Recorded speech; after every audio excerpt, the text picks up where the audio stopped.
केंद्रीय गृह मंत्री अमित शाह महाराष्ट्र के अंदर अपनी 4 चुनावी रैलियों को रद्द करके दिल्ली की ओर रवाना हो गए। जब अमित शाह दिल्ली आने वाले थे तो उस दौरान ये सवाल उठने लगे कि आखिर में ऐसा क्या हो गया, ऐसी कौन सी बड़ी दिक्कत आ गई कि बीजेपी पार्टी के अंदर केंद्रीय गृह मंत्री अमित शाह को महाराष्ट्र जैसे चुनावी राज्य के अंदर 4 चुनावी रैलियों को रद्द करना पड़ रहा है और दिल्ली आना पड़ रहा है और यहां पर मीटिंग करनी पड़ रही है, क्योंकि महाराष्ट्र के अंदर 20 नवंबर को चुनाव होने हैं। और ऐसे में जहां पर बीजेपी पार्टी के हर एक कैंडिडेट, हर एक नेता के लिए हर मिनट, हर सेकंड, हर घंटा कीमती है चुनावी प्रचार प्रसार के लिए, क्योंकि कुछ घंटों बाद अब चुनावी प्रचार प्रसार भी बंद हो जाएगा। तो ऐसे में अमित शाह जो हैं वो दिल्ली क्यों आ रहे हैं, जिसके बाद ये ज्ञात हुआ कि मणिपुर के बिगड़ते हालातों पर अमित शाह बैठक करने वाले हैं, क्योंकि मणिपुर के अंदर बीजेपी पार्टी के लिए मुश्किलें बढ़ सकती हैं,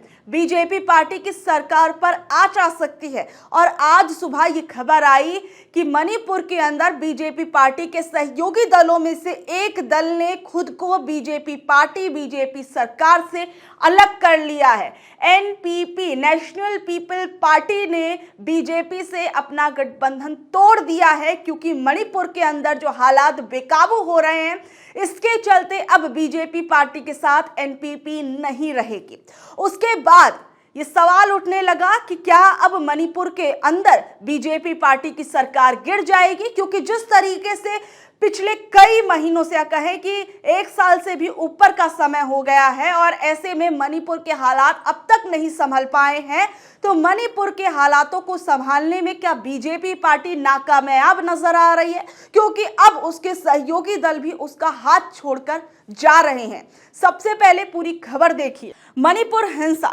एनपीपी ने बीजेपी से समर्थन वापस लिया, सरकार को खतरा नहीं, अफवाह हटाने की मांग। खड़गे बोले मणिपुर न एक है न सेफ है। दरअसल मणिपुर के अंदर 3 महिलाओं और 3 बच्चों का जब से शव मिला उसके बाद मणिपुर के लोगों के अंदर जो है वो गुस्सा पनपने लगा, जिसके बाद कई बीजेपी नेताओं के घर के बाहर पर, यहां तक कि जो मुख्यमंत्री हैं एन बीरेन सिंह, उनके पैतृक घर के पास भी कई लोगों ने हमला करने की कोशिश की और एक तरीके से लोगों के गुस्से का उबाल जो है वो कम होने का नाम नहीं ले रहा। और ऐसे में अब मणिपुर के अंदर बीजेपी के एक बड़ी सहयोगी दल ने खुद को बीजेपी पार्टी से अलग कर लिया है। हालांकि अभी भी बीजेपी पार्टी जो है वो बहुमत पर है मणिपुर के अंदर, लेकिन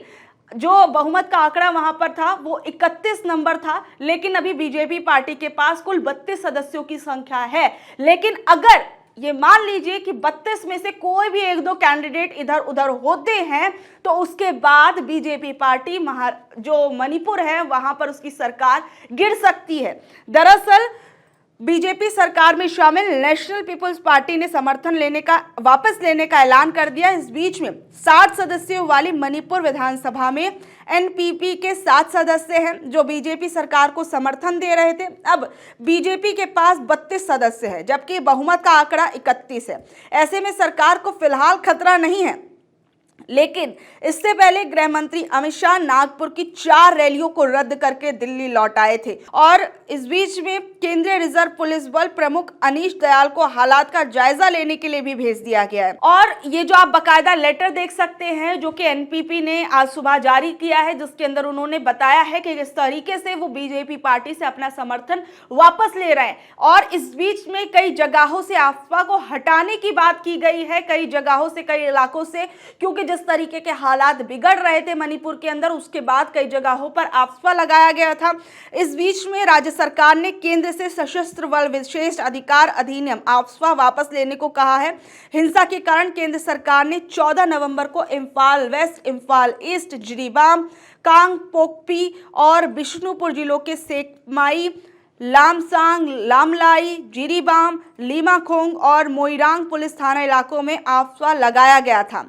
और देखिए, अगर आप ये समझना चाहते हैं कि आफ्ता लागू होने पर सैन्य बल जो है वो किसी पर भी गोली चला सकता है, यह अधिकार सैन्य बल को मिल सकते थे, तो आप समझ सकते हैं जिस कारण इस तरीके से वहां के लोग जो है किस वजह से गुस्से में भी आ रहे थे। सैन्य बलों के जवान अशांति फैलाने वाले किसी भी शख्स पर गोली चला सकते हैं। कार्रवाई से पहले उन्हें सिर्फ एक चेतावनी देनी जरूरी होती है। सैन्य बलों के जवान शक के आधार पर किसी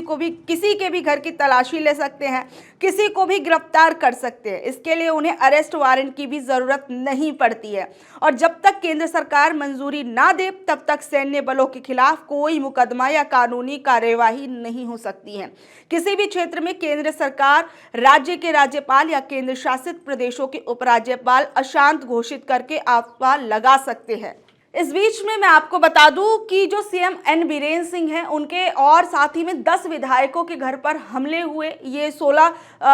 नवंबर की बात है और इस बीच में कई जगहों पर कर्फ्यू लगाया गया, कई जिलों के अंदर इंटरनेट को बंद कर दिया गया। यानी आप समझ सकते हैं मणिपुर के हालात को संभालने में अब तक बीजेपी पार्टी किस तरीके से मणिपुर के अंदर नाकामयाब नजर आई है और अब तक लोगों का गुस्सा शांत होने में नहीं आ रहा है और किस तरीके से वहां पर कभी आफ्ता लगाया जाता है, कभी वहां पर जो है इंटरनेट को बंद कर दिया जाता है, तो कभी वहां पर कर्फ्यू लगा दिया जाता है। और ऐसे में अब मणिपुर के लोगों का जो गुस्सा है आप समझ सकते हैं कितने चरम पर है। और एनपीपी जो कि एक बड़ी सहयोगी दलों में से एक थी मणिपुर के अंदर बीजेपी पार्टी के लिए, उसने बीजेपी पार्टी का साथ और दामन छोड़ दिया है। और इस बीच में मैं आपको बता दूं कि बीजेपी के 19 विधायकों ने बीरेन सिंह को हटाने की मांग करते हुए प्रधानमंत्री कार्यालय को पत्र भी लिखा है। और सूत्रों के अनुसार अगले 2 से 3 दिन के अंदर हालात बिगड़े तो प्रदेश के अंदर राष्ट्रपति शासन भी लग सकता है। अब ऐसे में जिस तरीके के बद से बदतर हालात जो है वो मणिपुर के अंदर हो रहे हैं, तो अब आप समझ सकते हैं कि किस तरीके से वहां की जो सरकार है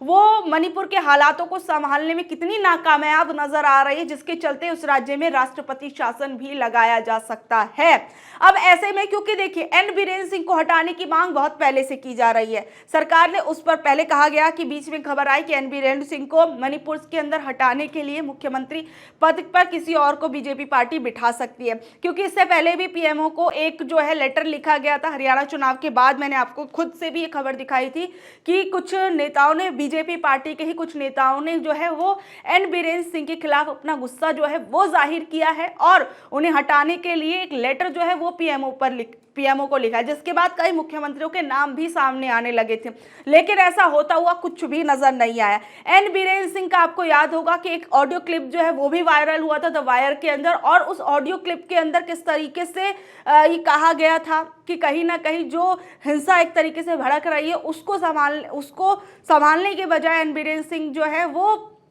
आग में एक तरीके से घी डालने का काम कर रहे हैं। और अब जो मणिपुर के हालात बेहाल हो रहे हैं, इससे कहीं ना कहीं बीजेपी पार्टी को अब अपने लिए खतरा महसूस होने लग गया है, क्योंकि आप समझ सकते हैं कि अमित शाह जो है वो किस तरीके से चुनाव को छोड़कर चुनावी राज्य के अंदर अपनी 4 रैलियों को रद्द करके आ रहे हैं। और ऐसे में कुछ घंटे जो है अब वो बचे हैं जिसके बाद चुनावी प्रचार प्रसार बंद हो जाएगा और अमित शाह दिल्ली आए हुए हैं, दिल्ली में बैठकें कर रहे हैं। तो मणिपुर के अंदर सब कुछ तो अच्छा नहीं चल रहा है। बहरहाल आप लोग इस बारे में क्या कुछ कहेंगे नीचे दिए गए कमेंट बॉक्स में जरूर बताइएगा और इस खबर को ज्यादा से ज्यादा शेयर कीजिए, और ताकि ये पता चल सके कि मणिपुर के हालात जो है कितने बेकाबू हो चुके हैं।